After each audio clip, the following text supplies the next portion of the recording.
힐린 약차입니다. 예부터 차에 관해 전해오는 말입니다. 이렇게 차가 사람의 몸에 좋은 영향을 미치고 건강을 지켜준다는 사실은 잘 알려져 왔습니다. 사람의 육신이나 일체 만물을 구성하는 4가지 기본 요소로 4대라고 하는 지, 수, 화, 풍과 사색이라고 하는 청, 황, 적, 백이 있습니다. 적당한 체온과 영양분 등으로 이들 요소를 채워야 하는데 이 가운데 어느 한 가지 균형이 깨어져도 온갖 병에 노출됩니다. 그런데 사람들은 몸에 이상 신호가 오기 전에는 자기 몸을 세심하게 알고 정성껏 관리하려는 생각을 전혀 하지 않습니다. 몸이 건강할 때 돌봐야 합니다.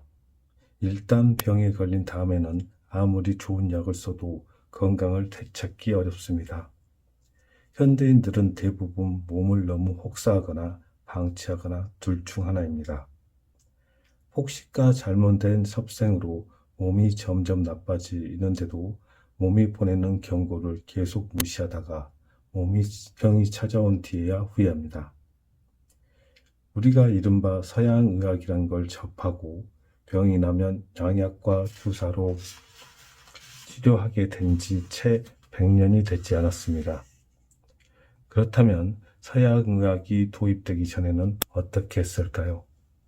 우리의 선조들은 오직 산과 들에서 나는 산야초로 병을 다스리는데 그것은 효과적인 방책이었습니다. 산야초에는 아직까지 밝혀내지 못한 신비로운 약성이 가득 깃들어 있습니다. 양약의 원료로 산야초에서 추출하는 경우도 많습니다. 이러한 선조들의 지혜를 계승하지 못하고 현대인들은 독한 약과 의사의 처방에만 전적으로 의존하려 듭니다. 그러다 보면 신체의 회복력이 점점 약해져서 몸이 스스로 조화와 균형을 찾아 병을 물리치기가 어려워집니다. 약에만 의지하다 보니 자연히 명령력이 떨어지고 종래의 정신과 육체가 썩은 고목같이 바스라지기 쉬운 존재가 됩니다. 침이나 뜸같이 한방 요법도 있지만 여기에는 고통이 따릅니다. 탕약은 마시기 힘들 뿐 아니라 눈에 띄는 즉각적인 효과를 나타내지 않습니다.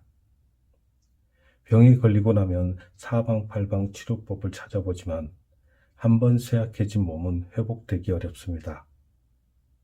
차도가 보이지 않는 환자는 반드시 건강을 되찾겠다는 의욕도 상실하기도 합니다. 현대인들은 마음의 여유가 없습니다. 하루하루 정신없이 바쁘게 살면서 자신도 모르게 몸과 마음을 혹사하고 누적되는 피로를 가볍게 여깁니다. 그리하여 몸과 마음의 회복불능 상태에 빠질 때까지 구조를 요청하는 몸의 아우성을 외면합니다. 걷고 움직이고 뛰고 활동하는 것만큼이나 보고 듣고 말하고 생각하는 등의 정신활동에도 많은 에너지가 필요합니다. 의아하게 느껴지겠지만 사실 정신적 행위는 신체 활동보다 더 많은 에너지를 필요로 합니다. 여기에는 스트레스도 한몫을 합니다. 우리가 몸을 움직이고 생각을 할 때 정과 기혈이 쉼없이 빠져나갑니다. 이를 보충하려면 끊임없이 영양소를 공급해야 합니다. 그런데 영양소보다 노폐물과 독소로 인해 몸속에 냉이 쌓여만 갑니다. 인스턴트 식품과 냉동식품, 화학적으로 만들어진 음료 등으로 인해 우리 몸이 화학성분에 자주 노출되고 이를 지속적으로 섭취하며 중독되어 가기 때문입니다. 몸속의 독소가 일정량 초과에 쌓이면 인체는 정상 활동을 할 수가 없고 그렇게 되면 질병이 발생합니다. 마침내 한계 사항에 도달했을 때 몸의 자체 정화 능력으로 독소를 배출하고 건강을 회복하고자 병이 난다고들 볼 수 있습니다. 그렇다면 정화작용에 탁월한 효과를 발휘하는 약이 있을까요? 체내에서 해독제로 작용하는 명약이 있습니다. 바로 우리의 산과 들에서 자란 산야초로 재료로 한 약차입니다. 이 간단한 약은 몸속에서 효과적으로 작용해 혈관을 맑게 청소합니다. 위대한 자연이 가꾼 산야초는 인간이 알지 못하는 특별한 효능을 발휘합니다. 오늘날 식품학자와 의학자들은 신체의 정과 기혈을 원활하게 순환시키는 음식, 몸이 아무 거부감 없이 쉽게 받아들일 수 있는 음식을 열심히 찾고 있습니다. 요즘은 그 중에서도 산야초와 한방약재로 만들어진 약차에 대한 연구가 활발하게 이루어지고 있습니다. 음식을 섭취한 후 완전히 소화되고 대사 기능이 이루어질 때까지 많은 시간이 걸립니다. 섭취한 음식이 에너지로 전환되는 동안 몸속에서는 효소가 발효되고 이로 인해 혈관과 장기의 부유물인 활성산소가 가스가 들어차면서 몸의 피로감을 느낍니다.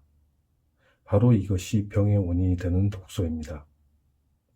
그런데 고농축 정제수인 약차를 마시면 그 속에 든 수많은 영양분이 혈액 속에 활성산소를 만들지 않고도 단시간에 혈관을 타고 몸속에 흡수됩니다. 그리고 그 영양분들은 우리 몸에서 곧바로 에너지로 바꾸어 체력의 원동력이 됩니다. 약차는 지구상에 있는 모든 음식 가운데 최고의 생명 엑기스라고 할 수 있습니다. 고도로 정제된 고농축 생명수라고 하면 이해하기 쉬울 겁니다. 차를 마시면 심신이 안정되고 곧바로 체온이 상승합니다. 이에 따라 몸의 긴장감에서 벗어나며 혈관이 정화되는 것은 물론 암과 면역계, 신경계의 여러 질병을 예방할 수 있습니다. 이런 과정이 반복되면 몸과 마음이 저절로 쾌청해지고 이완됩니다. 우리의 몸은 하나의 소우주입니다. 우주의 이치에 따라 움직이는 삶에서 자연을 외면하고 살 수는 없습니다. 우주에 속한 자연, 그것이 바로 우리 몸이기 때문입니다. 대자연의 이치를 이해할 때 비로소 건강을 유지할 수 있습니다. 앞에서 말했지만 우리 땅에서 자란 산야초는 생명을 살리는 놀라운 약성을 지니고 있습니다. 이것을 우리 몸에 맞게 정제한 것이 바로 약차입니다. 이를 꾸준히 마시는 것은 건강을 지키는 가장 단순하면서도 쉬운 방법이자 마음의 평온함까지 유지하는 길입니다. 이 책을 통해 약차가 여러분의 삶에도 행복하고 건강한 도반이 되기를 바랍니다. 차향이 가득한 이곳 마음 정원에서 모든 이들의 건강과 평화와 행복을 기원하며 한 잔의 차를 올립니다. 남양주 구봉암 마을정원에서 선엽 합장.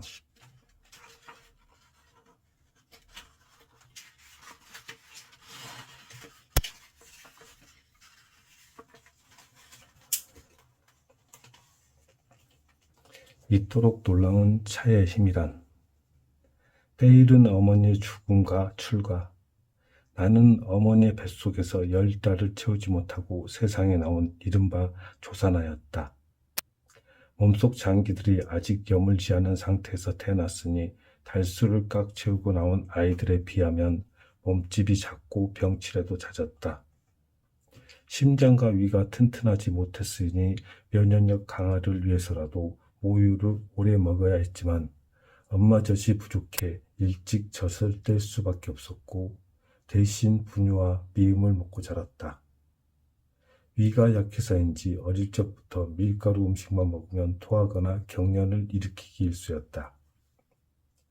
청년기에는 고기나 생선 등 단백질 음식이 역하게 느껴져서 입에도 대지 않을 정도로 완강히 거부했다. 이렇게 편식이 심하니 몸무게가 적게 나가고 다른 가족에 비해 키도 매우 작았다. 건강하지 못해서 청소년기를 힘들게 보내는 나는 인생을 뒤흔들어 놓은 충격적인 사건을 겪는다. 어머니가 50대 중반이라는 젊은 나이에 위내시경 검사를 받다 의료사고로 돌아가신 것이다. 건강한 체질은 아니었지만 뚜렷한 지병이 있었던 것도 아닌 어머니의 예상치 못한 죽음으로 삶의 무상함에 대한 회의감이 몰려왔다. 단 한순간도 평온한 마음을 가질 수 없었던 나는 어떻게든 죽음과 번뇌에서 벗어나려 출가를 결심했다. 나는 마음먹은 일에는 최선을 다하는 성격이다. 단순할 정도로 한 가지 일에 열심히 매진하며 스스로 만족할 때까지 멈추지 않는다. 출가 후에도 이런 성격과 습관은 바뀌지 않았다. 예불은 물론이고 병원, 법당 봉사와 차 공부에 매진했으니 맡은 소임을 완벽하게 해내고자 노력했다. 이렇게 한치의 빈틈도 없는 생활을 이어가던 나에게 병이 엄습했다.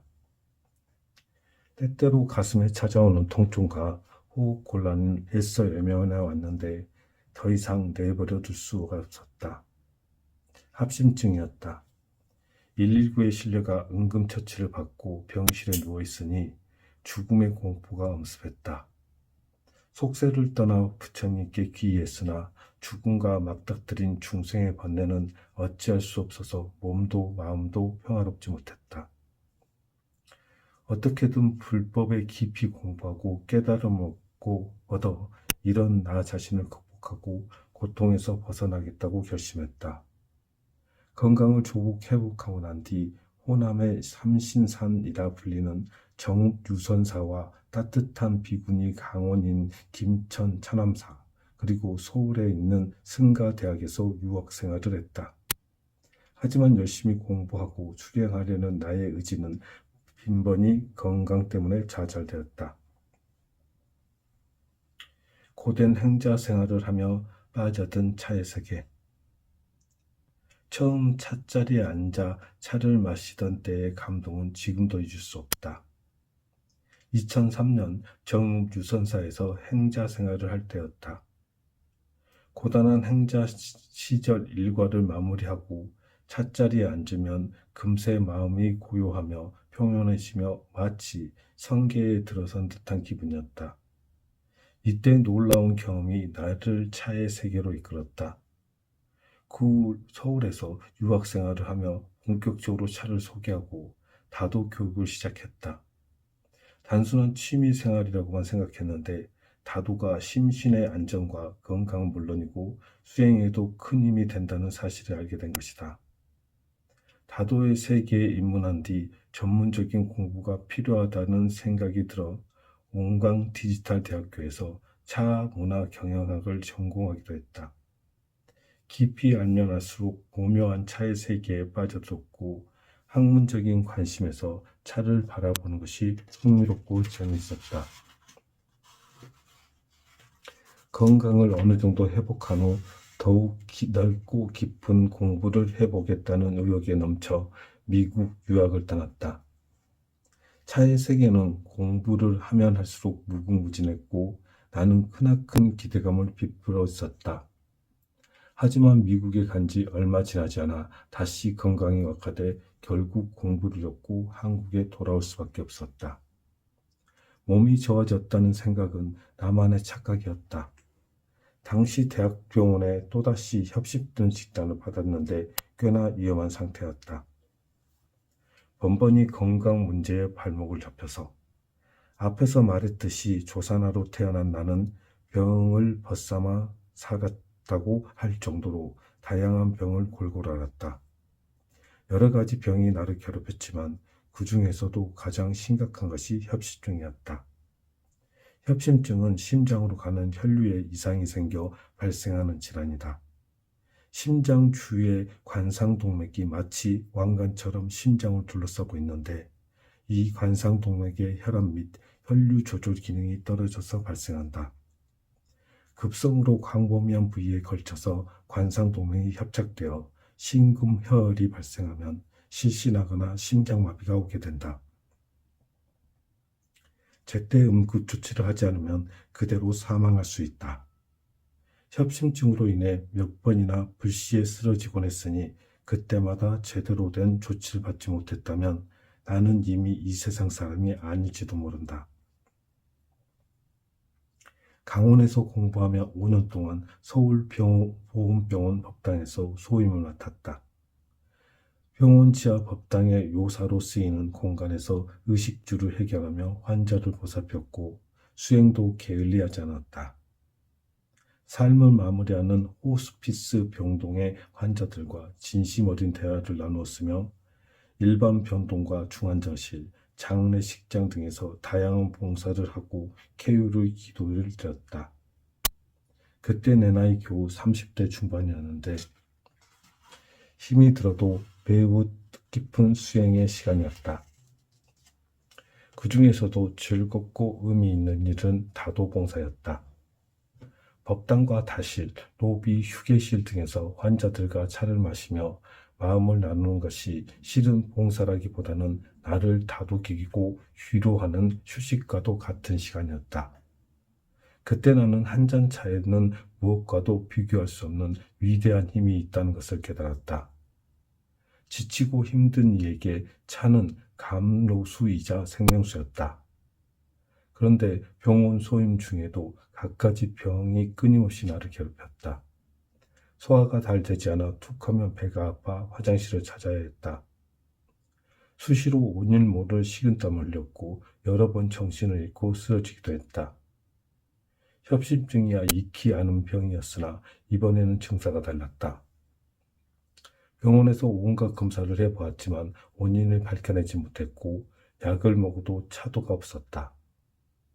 그렇게 알 수 없는 병으로 고통을 받다가 소임을 끝내고 병원을 떠날 무렵에야 병원균 감염이었다는 사실을 알게 되었다.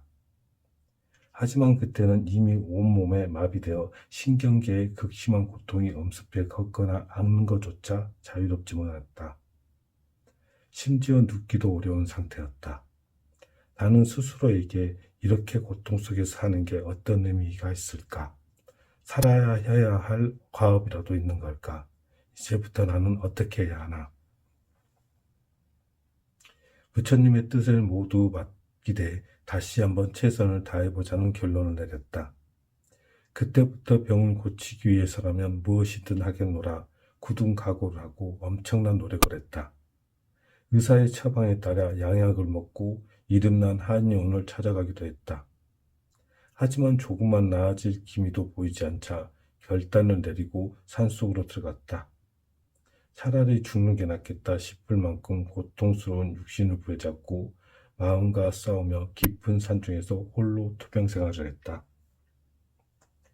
외로운 가운데서 맑은 물과 부드러운 바람이 벗이되어 주었고 햇빛을 받은 한낮의 바위가 든든한 도반이 되었다. 나는 미침즉시로운 바위에 앉아 깊은 명상에 잠기거나 땀이 흥건히 날 때까지 거친 산길을 걸어 다녔다. 호젓한 산길을 걷다 보면 낯익은 약초들이 눈에 들어왔다. 차를 공부하며 알게 된 식물들이었다. 반가운 마음에 소중히 품에 안고 와 차로 만들어 마셨다. 청정한 산에서 남몰래 자라고 약초들이 이런 식으로 나의 몸을 스며들었다. 그렇게 건강하고 맑은 것들과 함께 1년을 보낸 후 신기하게도 몸이 회복되는 느낌을 받았다. 특히 약초가 놀라운 작용을 했다는 생각이 들었다. 그때부터 나는 본격적으로 약초 연구를 하기 시작했다. 토양이 오염되지 않은 깊은 산 중에서 자란 약초와 약재를 직접 채취해서 계절별로 약차를 만들어 꾸준히 마셨다. 그런데 놀랍게도 언제부터인지 지쳐 쓰러지는 일이 사라졌다. 협심증으로 인한 가슴 통증과 병원에서 얻은 신경계 질환으로 머리가 아프던 증상이 없어졌으며 소화기계 질병으로 화장실을 자주 들락거리는 일도 해방되었다. 차의 놀라운 효능은 온몸으로 실감한 나는 평생을 차와 함께 수행하리라 결심했다.